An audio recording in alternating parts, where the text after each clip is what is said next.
Wadi Al-Hitan. Des centaines de fossiles jonchent le sable. Ils ont été découverts en 1983. Mais ils n'ont rien à voir avec les minuscules numulites. C'est une baleine. Là, on voit la colonne vertébrale, les vertèbres, les côtes, les épaules, une partie de la nageoire dorsale et la mâchoire. Cette créature ne vivait certainement pas dans le désert. Il s'agit d'un fossile de Dorudon, un ancêtre de notre baleine, disparu il y a 36 millions d'années. Vu la taille des vertèbres et le reste des ossements, il devait mesurer environ 6 mètres. Cet animal prouve que ce lieu était sous l'eau. Un océan recouvrait ce désert. Wadi Al-Hitan signifie « vallée des baleines » en arabe. Cette dépression qui s'étend sur 20 km réunit le plus grand nombre de fossiles au monde. Certains ont été découverts dans le sable, d'autres dans la paroi des falaises. Jusque-là, on en recense 400. Presque tous sont des créatures marines, ce qui vient confirmer que le Sahara était autrefois recouvert par les eaux. Voici le fossile d'un bébé baleine.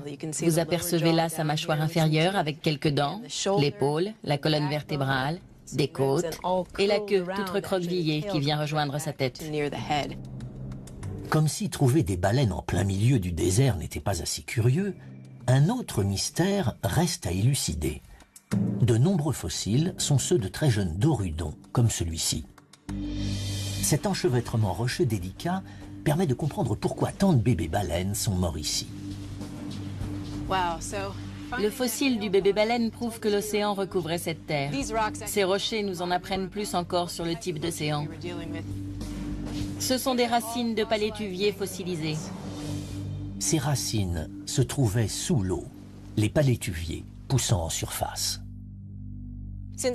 La végétation ne se développe pas en eau profonde. Cette terre était donc recouverte par une étendue d'eau peu profonde lorsque ces dépôts se sont formés. Une étendue semblable aux Everglades en Floride où l'on trouve des palétuviers. Jane Smith a découvert le rivage de cette mer primitive. La faible profondeur des eaux permet d'expliquer pourquoi tant de jeunes animaux les peuplaient. Du fait de la présence d'un si grand nombre de fossiles, on peut imaginer qu'il s'agissait d'une baie peu profonde et abritée, où les baleines venaient mettre bas. C'est incroyable de voir des fossiles de baleines dans un lieu où les précipitations sont actuellement inférieures à 1 mm par an. On ne peut trouver de preuves plus éloquentes du changement géologique. Les pièces manquantes du puzzle viennent s'imbriquer, révélant le passé aquatique du Sahara. Il y a 40 millions d'années, ce désert devait former au beau milieu de cette vallée une baie recouverte d'eau peu profonde, d'un beau bleu-vert tropical. La côte s'étendait à l'horizon et des palétuviers poussaient dans les zones peu profondes. Des forêts pluviales et des marécages devaient recouvrir les terres. Les baleines ont dû dériver vers cette côte, attirées par l'abondance de nourriture. Mais cet océan est sur le point de disparaître. Les fossiles marins retrouvés en Europe et en Afrique prouvent que cet océan s'étalait sur presque toute une moitié de la planète, reliant l'Asie à l'Atlantique.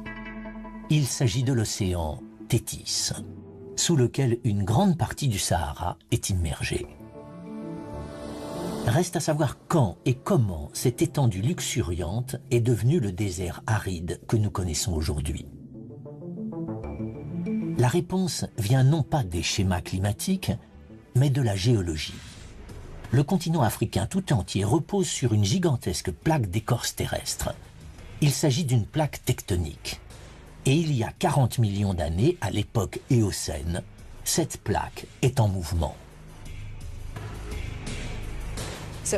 Des baleines nagent donc dans cet océan de l'Éocène à Wadi Al-Hitan, tandis que la plaque africaine se déplace vers le nord. L'Afrique vient heurter l'Europe, refermant l'océan Thétis.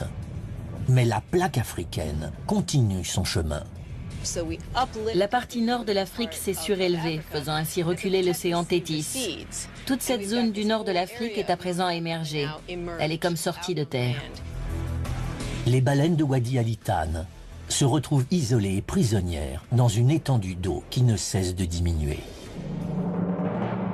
Le Sahara vient de faire ses premières victimes.